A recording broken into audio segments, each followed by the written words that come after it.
Thank you so much for having me, and I'm very sorry I can't be there in person. I took my daughter to a baby group, and my immune system was not prepared for what it there encountered. And thank you, Alice, for accommodating me so late in the game and for putting this together. So I'm very grateful to you. I thought I would introduce the novel briefly, and then think through some of the concepts that animated the writing of it that will hopefully find some resonance with some of the things that you might be talking about today. And I'd be happy to take questions afterwards as well. And I'll read a bit from the novel if that's okay too. So just to introduce the book, in Study for Obedience, a woman who is the narrator moves from her place of birth to a remote northern country to act as a kind of helpmeet and servant for her eldest brother. And the country, as it happens, is also the country of the woman's ancestors, who were, as she says, dogged across borders and put into pits. So as the narrative progresses, and as we might have sort of suspected from that line early on in the novel, it becomes clear that these ancestors and the narrator herself and her family are Jewish. She has long occupied a position of subservience relative to her brother, also to her parents and the rest of her siblings, and also to the wider community, which is to say, the Jewish community in which she was reared. She explains on the first page of the novel, I think, that she served them all with perfect obedience, with the highest degree of devotion. And yet there's something in the quality of her obedience that is suspect and that makes her suspect to the people around her. And this is an aspect of the novel, I guess, which in some ways is sort of the central dynamic that shapes most of the relations within it. That was inspired by a statement made by the Portuguese painter Paula Rego, who described the women in her paintings as being obedient and murderous at the same time. And I think that this is a paradigm that's clearly visible in Rego's domestic tableaus. In many of these paintings, we see women who are in positions of subservience as wives, as daughters, even as domestic servants, who are in fact in many of these scenes undertaking their usual acts of service, nevertheless appear to sort of have usurped the position of authority in some limited way. And I became very interested when I came across this quotation from Rego in her handling of this ambivalence, and I wondered if it would be possible to undertake it in language too. So in large part, that's one of the sort of aims of the novel. And the narrator's pursuit of abjection, which is really what it ends up being, she sees it as necessary in the context of her limited understanding of the history of her people, of the culture in which she's been raised, in the context of the generational order, the gendral order. And her commitment to this pursuit is so total that over the course of the narrative, it comes to take on a power of its own, a sort of terrible power of its own. So Study for Obedience, when I started writing it was written in part as a way to think through the way that history registers in and through the body. The narrator's apparent radical passivity and the way that she anticipates catastrophe, as she says, just beyond the garden gate, is something that she feels that has been passed down to her. It's an experience of history that she feels has been inherited, and an experience of history as a series of catastrophes, each that sits in the last and that anticipates the next. This is the story as she, the protagonist, understands it, that her people have told about themselves. She sees them as victims of, to sort of quote Hannah Arendt, a historical principle stretching from Pharaoh to Haman, the victim of a metaphysical principle. And for the narrator, it's really an understanding of history that's recursive, that loops back on itself. And when I was writing the book, I thought about the structure of the novel as a kind of spiral. So the narrator's circumlocutions, her very long sentences, are reflective of her pursuit of an answer to the questions that she's still trying to articulate. And they move her towards a kind of center, which is, as it must always have been, an absent center. And it's an idea that's also reflected in the narrator's interest in precision in language. Over the course of the narrative, she goes over the same points over and over again. She covers the same ideas in different words.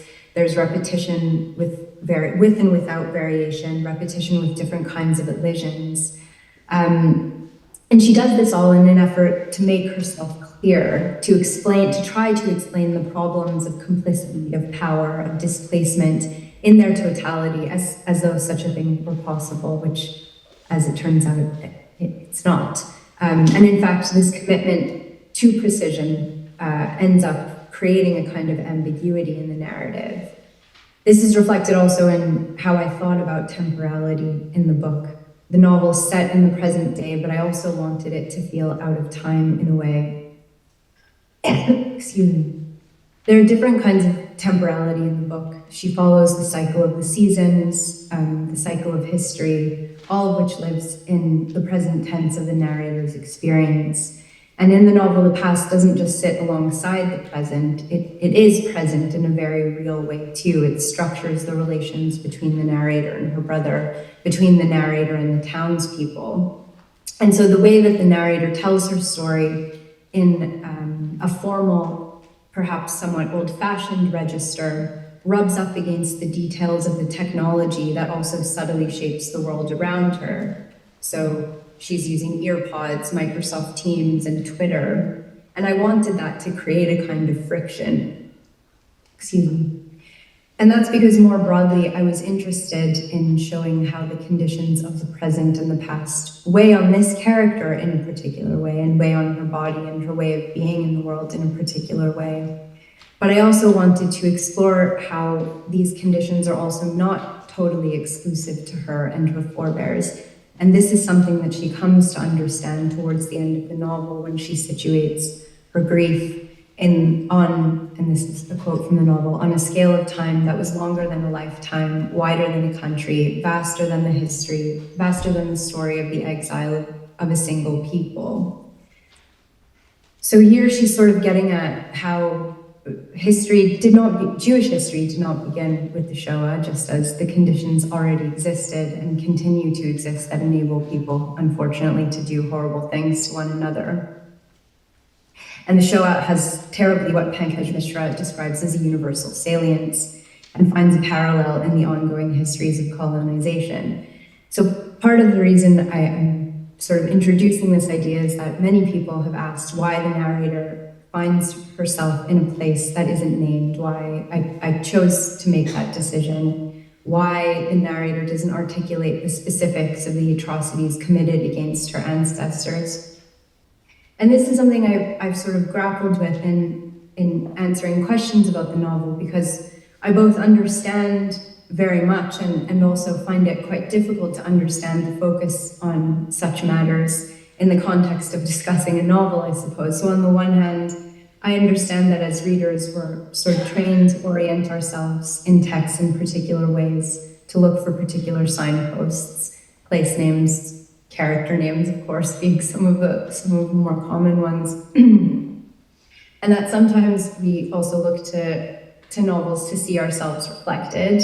And I also understand, because I do all of these things, that we sometimes look to novels to learn about history. And I've been thinking a lot about whether we can still learn something in the absence of factual exposition in a novel, without an anatomy of trauma, without giving up its details. And I think that we can, or I hope that we can. And part of Study for Obedience's resistance to delineating such detail comes from an unwillingness to offer it up for the satisfaction, consolation, or indeed moral education of the reader.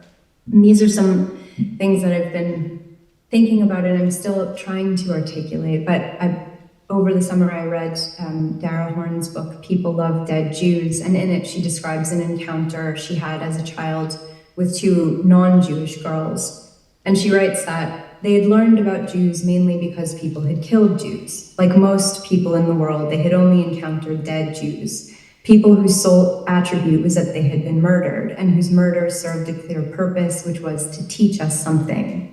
Jews were people who, for moral and educational purposes, were supposed to be dead.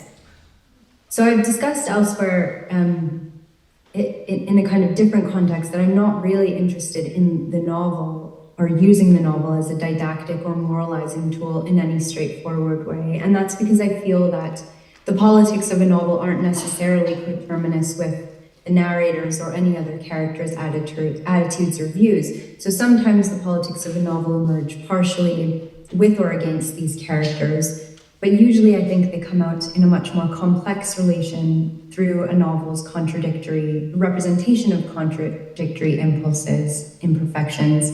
So in short, it's representation of life in its totality through the way a novel can play with and destabilize language and form.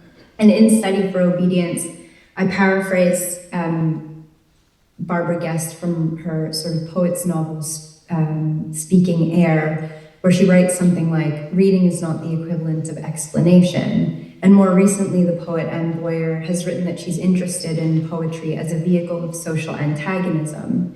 And she writes that, and this is from Boyer herself, I want it to be in the very best and noblest sense of the word evil, or at least I never want it to be what is considered in this miserable and greedy era good. And I think as a writer more generally, I'm interested in what happens when literature challenges instead of consoles, when it refuses the reader the usual consolations of narrative and declines to satisfy the effective release accorded to the reader of narratives of good suffering subjects. And here, obviously, the context is the figure of the suffering Jew. Paradoxically, I think that texts that seek to elicit these kinds of responses can tend to close off rather than to open up thought. Not always, but I think sometimes, and that's sort of how I orient myself as a writer in many ways. So that's one thing, and I think to me it all seems to suggest this problem of innocence for this character, and even of that nebulous thing called relatability, which I don't really understand as a metric of literary criticism. Why do we want our characters to be innocent as if we are innocent ourselves? Why do we have to be perfect to also be cast as having suffered trauma? It seems to me that all that sort of attitude does is forestall reflection on the part of the writer or the reader and to answer questions in advance of their being posed. I think the idea that the process of understanding requires the object of observation to be rendered transparent, and this is something that the theorist Edouard Glissant points out, that is one of the engines of imperial thought, and it's not a neutral assumption. And I think this is something the narrator too comes to understand imperfectly, of course, over the course of the novel, when she describes her affinity with the townspeople who revile her. And she says, above all, I sensed they understood the importance of perceiving things without using their names, that names were secret, they were sacred. So this is something she thinks that she shares with them. So I think I'll end there, and hopefully I've said something useful for generating some questions, but I thought I'd end by reading just a short passage from the end of the novel, which I've never actually read before, so we'll see how it goes. Allow me to begin by suggesting that there is nothing to say and nothing with which to say it. Whatever has been spoken heretofore, under duress, against one's better judgment, through weakness of will and debility of mind, never stirring from the field of the possible, circumscribing instead a mean little reality, the protection of the frontier, what, I ask, has all that been in service of? The less we are offered, the finer the quality of attention we bring to bear. Do I suggest that a reorganization of the sensible is possible, of the common sensible? Not at all, no. I allow myself no horizon of possibility. Where one might expect two poles to meet at the greatest extreme of enfeeblement, what one finds is only distance and misunderstanding. But I see I have once again committed my usual error. I have forgotten myself once more, overlooking the fact of my own impoverished language, incapable of any image whatsoever, any expression whatsoever. One comes up short, of course one does, short of oneself, short of the world. And yet I see it would not be enough for me to go away, to leave this place. I'm implicated personally now, where before I had only been implicated historically. Yes, it is much too late. I have read the theorists on this point, that things are such that they remain at the boundaries of verbal articulation. The question that I pose now, that has been posed before and elsewhere, more or less word for word, here it is, my brother. Prepare yourself, is whether one can go on living after all, whether one who escaped by accident, one who by rights should have been killed, may go on living. One asks it of oneself, the question posed by all the faces seated before me in the Chown Church, the questions that reverberated through the cavernous suburban homes, that was transmitted in the lullabies. What right, what reason did they have, one's ancestors, to flee into the forest, cross the water, peddle rags, go to school? What was it all for, when in the final analysis, one was never meant to survive? What in the final analysis was left, and was it enough to carry on? But we begin to weary of this line, do we not? Because here, after all, we are. So I'll stop there. Thank you for listening.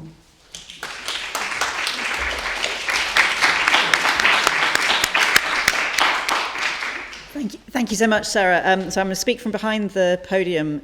Hopefully, can you hear me? Is that? Yes, it is working good. So that I can be heard, but although Sarah can't see me, but she can see you. And if I may take the chair's privilege of asking the first question, I wanted to ask particularly about the fact, so Rebecca, our first speaker this morning, Rebecca Abrams, spoke about women's experience of history and Jewish people's experience of history. And I was thinking about fiction writing and how you could have chosen any protagonist and you chose a Jewish woman, but particularly I want to focus on the femaleness because of the theme of the novel about obedience and servitude in a way. And I was toying with the question, why make her female? Was that a deliberate choice because it aligned with the stereotypes, or would it have worked the same if it was a male character, for example? I wonder if you have any reflections on that, please. It's an interesting question. Thank you for your question. As to whether it would work the same if I had made her brother the protagonist of the narrative. I think I did want to explore the gendered aspects of obedience. Because as I see, the way that Rego articulates that dynamic, it sort of depends upon her characters being gendered as women, right, and living in the world as women. And I think that for this particular character, her experience within the family at the beginning of her life has always positioned her as the one who is in service of her siblings, and where her brother had time to study and to sort of try himself out in the real world, she was limited to domestic duties. So I did want to think about it in terms of a kind of feminized quality, and also because I wanted to see what would happen when that is sort of taken to its extreme. It's not just something she's told to do, it's something she pursues to such a degree that it renders her, someone who can't shape herself outside of outside influences. She only understands herself in relation to the way other people speak to her and the way that other people treat her. And so she's always looking to outside sources for that. But there's something also in her total pursuit of that abjection that lends itself a kind of power. So I wanted to think about that. And I think in one of our email correspondences, Alice, you mentioned witchcraft. And there is that association too, was sort of deliberate as she begins to kind of connect with the environment around her. That too lends her a kind of power, I think. Thank you so much. So over to the audience. If you'd like to put your hand in the air, Kate's going to run with the microphone. Do we have any questions from the room? I would like to kick off with one, if I may. So much for this. This is very, very interesting. I'm afraid I haven't had a chance yet to read the book, but I absolutely will. But from what I can hear of your narrator's voice, or your protagonist's voice, it is very timeless.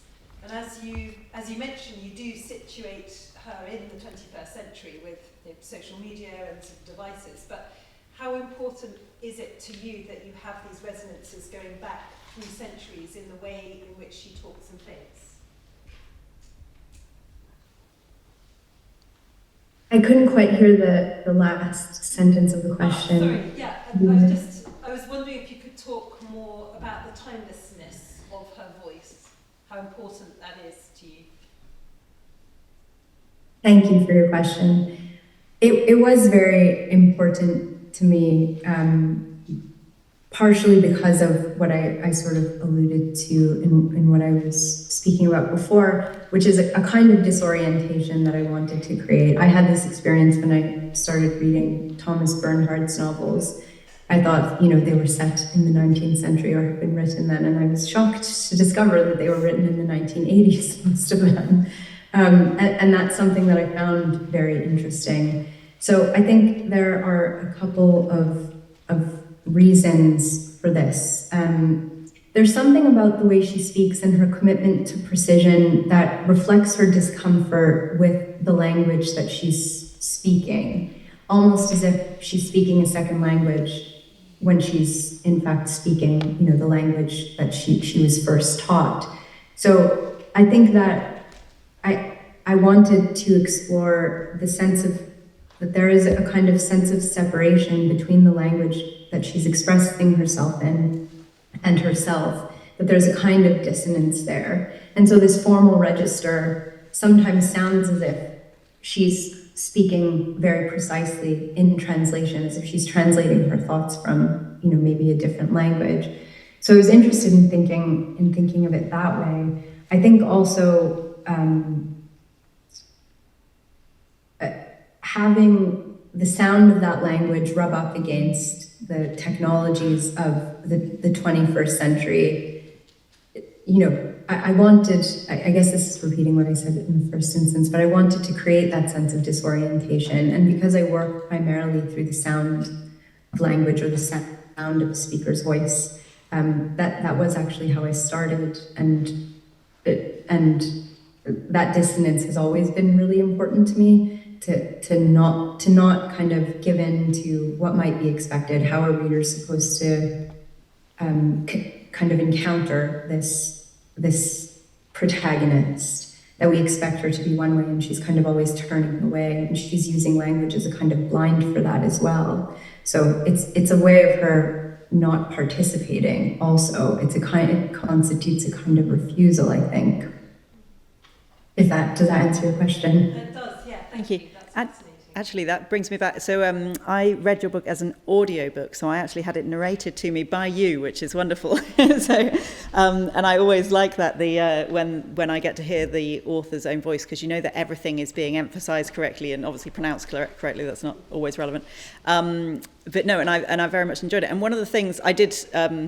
Off the back of what you were just saying, I like to be placed very clearly as a reader, and I did know, the mention of Microsoft Teams, Twitter, etc. We know where we are, but you're absolutely right. I think it was so effective, the disorientation from not naming the country that she's in. We don't know where she's in, and in fact not naming that she's Jewish to begin with as well. It took quite a while into the book before. I mean, I knew because of the context of reading it in preparation for today, but the it's not explicit to the reader until much later, I didn't think. But one of the things I wanted to ask you about actually was your language, because we know you are a poet as well. Is that a conscious thing that, do you think you brought in poetry into the book, or are they two separate things in your mind when you're writing? I don't think they're two separate things. This is something that I learned about my fiction writing process when I had to start accounting for it. When people would ask me about it after I published my first novel, I don't think it's something that I ever realized, but that I've always worked according to the sound of a line, and that the logic, at least in the first instance, follows the rhythms and cadences of that line until a kind of character's voice emerges. And usually the story follows from that. It comes later, it doesn't come first. And it's not a particularly efficient way of working, and I hope to find a better way of working soon. But I think that is how I tend to work, from the inside out. And it worked for this character because I also wanted to explore the experience of history from the inside out as well. So it was a sort of appropriate method for this character, but I don't think it would be appropriate for all characters that I would choose to write. I think in terms of the difference between writing poetry and fiction, it's probably very similar at the start. In fact, when I began writing pieces that ended up constituting some of this novel, they were written as poems, and some of them published as poems or as microfiction. It took me a while to realize that I was writing in the same voice, actually. That's so fascinating, and also, sorry if I may go on, because also you're an academic, and yet you've chosen to write this story as a fictional story. And I know that in the room we have a lot of people who are writing biographies, whether of people they knew or of famous people, and also people who choose to do that as fiction rather than as academic writing or creative non-fiction. And I wonder, was there a moment, you said there was a moment where you realised it wasn't poetry, but was there a moment where you decided to do it as fiction and not to write something academic or non-fiction instead?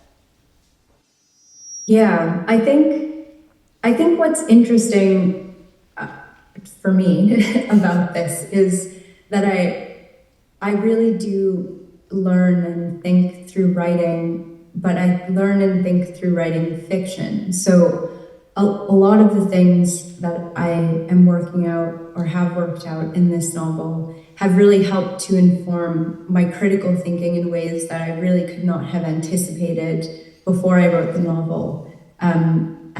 And before I started speaking about it and answering questions about it. And it's been a continual sort of learning process, or maybe even a process of research, right? And I think it might end up being that I will write something critical now that I feel as if I have sort of reached a position where I can understand some of the key issues that I was trying to work out a bit better. So it's almost like I wrote this novel, and have arrived at a potential thesis statement or something, right, that I could then go on to explore. But I think it seems easier for me to think through some of these ideas via the medium of fiction, really. Yeah, fantastic. Thank you so much. Are there any questions? Rebecca? Kate, do you want to run the mic upstairs? Just bear with us a second.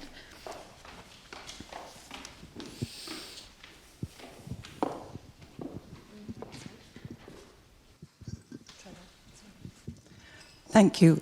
You've half answered my question already, but I was curious to know, because you described so many of the formalities of your novel, how far you worked them out as you were going along, and how many you had these structural points in your head before you began, or did the ways in which you wanted to put it together reveal themselves to you as you went along? Thank you for that question. I think they did reveal themselves to me as I went along. I wish I could say that I had a concerted plan when I began. I knew where I was going to open and I knew where I was going to end, but I didn't know how I would reach that point and how and what the series of events or internal workings out of the character would have to be in order to reach that point. And I think some of the things I sort of knew as I was writing that I wanted to think about, and some of them emerged in this character, in thinking about this character's relationship to the townspeople and the complicated history that they have together, and what it means in the present, that kind of difficult relation between these figures. And there is much that I really didn't anticipate coming out with, and especially thinking about it now and discussing the novel now, there are things that I see that are in the novel partially worked out, that I can now articulate because I've done that. But I think what has been interesting is that I didn't have a plan really, and I had to follow the logic of the character. And I know now that sometimes it seems as though the characters take on a life of their own, but I've written enough now that I know that is just work that's already been done, that's making itself visible in a particular way. So it's as a result of thinking that I had already done and reading that I had already done. Yeah. Lovely, thank you, Sarah. Lucy has a question just there, Kate. And then one at the back after. Yeah, thanks. Hi. I haven't read your novel yet, so my question's really coming from things you've said today. I hope that's okay. I was really struck by two things you said, and I hope I've got them right. One was that your narrator, your main character, was speaking language as if she's translating it, and her love of precision. And the other thing you said about your own practice, I think, is that you like to work from the sound of the speaker's voice. And these are obviously very different sort of modes of working. The first, I wondered whether you could comment on the character's speaking style, as if she's translating it. Is it a comment on what parts of her life she can control, given she's so obedient in other parts of her life? And whether, for you, where the sound of a speaker's voice has become so important to you. I know in my case it was to do with having relatives who spoke foreign languages and not always understanding what they spoke about. Thank you. Thanks. I think to answer the first part of the question, it is a way of the character, as you suggest, trying to control her surroundings, and that's part of it. This is the one thing she has control over, or she thinks that she has control over, is the telling of this story, and that is in part why she feels such an anxiety around getting it right. It's why she goes back, revises what she's been saying, because she recognizes that this is, it's her chance to shape reality in a particular way, and that weighs on her in a kind of almost overwhelming way. But I think it's also something that she comes to enjoy. She comes to enjoy the play of language, that the storytelling it kind of enables. It gives her a kind of pleasure as well. So it's about control in a way, but I think it is also about pleasure. And I didn't quite hear the second part, but it was about the sound of the line. Yes, it was, I think, to paraphrase Lucy's question, but also about echoes of translation, perhaps.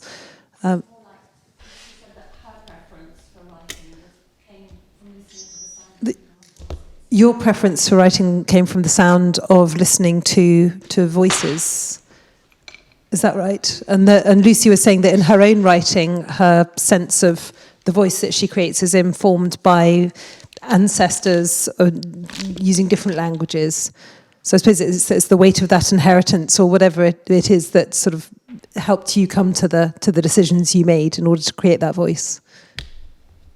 Yeah, I think the weight of history certainly bears on the shape of her voice, and I think the kind of thing that's unsaid and that perhaps she's trying to avoid is using the Yiddish idiom, which she would have been familiar with from her upbringing. So the very strict sort of sentence structure that she uses, I always had in mind that she was resisting always the phrasing of the English sentence using the Yiddish structure, which is something that my grandparents, for example, always did, and I envisioned that would have been the case for her family as well. And so it's the generation too that is trying very hard to assimilate into a culture and to sort of claim naturalization and not be noticed, because that's the thing that she really doesn't want. And she describes at different points in the narrative that she spent much of her time outside, as an adult anyway, outside of the Jewish community, and she has made this great effort to assimilate, but she's always felt this pull back. And she says at one point, I had no people if not them. And I think her return to her brother is a way of reckoning with that and what it means, because she understands really for the first time that this is something that she can't really get away from, no matter what register of formality she speaks in. I think. Oh, one done with that.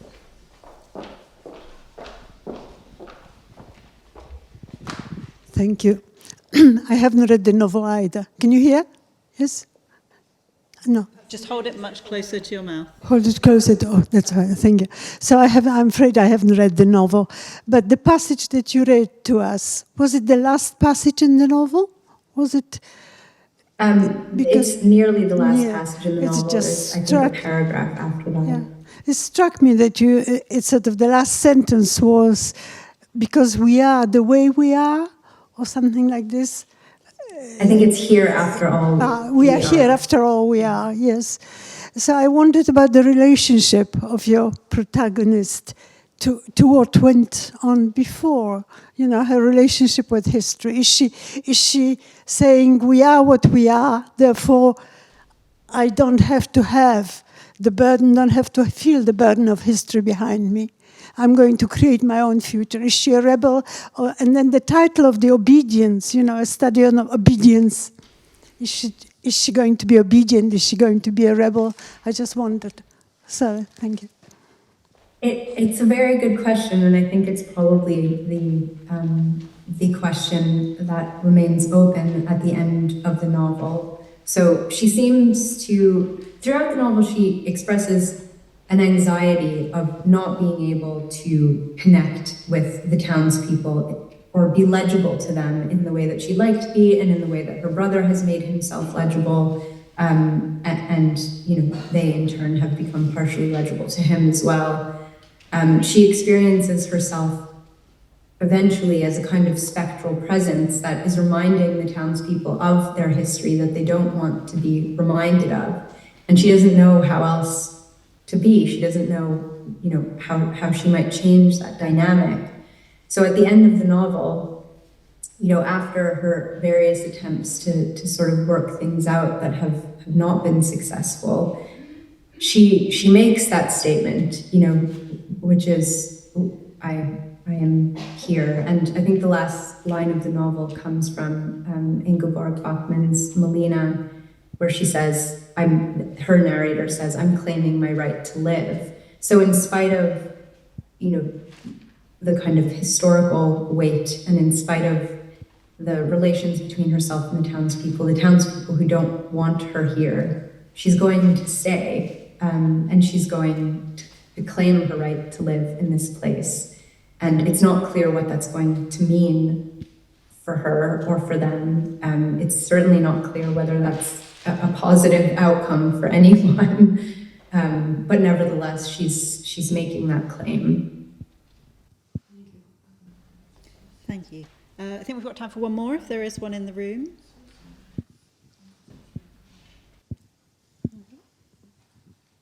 Or any last little ones? What's next, Sarah? Are you working on another novel, or is there back to the academia and poetry? What's the next thing? I will continue my maternity leave and try whenever I can to read scraps of books, which is proving quite difficult at the moment. But I've been thinking about, in the past few months, I was sort of reading for fun some Scottish land court cases, because whoever is writing the decisions has a real affinity for language and a very sly sense of humor. So I've been enjoying that very much, because I've been thinking more broadly about the politics of land ownership.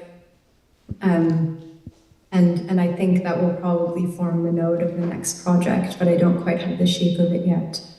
Okay, well, thank you so much for joining us today, and despite being ill and on maternity leave, which was a dot I had not joined up, so congratulations on that as well. Yes, congratulations on the book and the prize nominations. Get better soon, and thank you again for today. Thank you very much.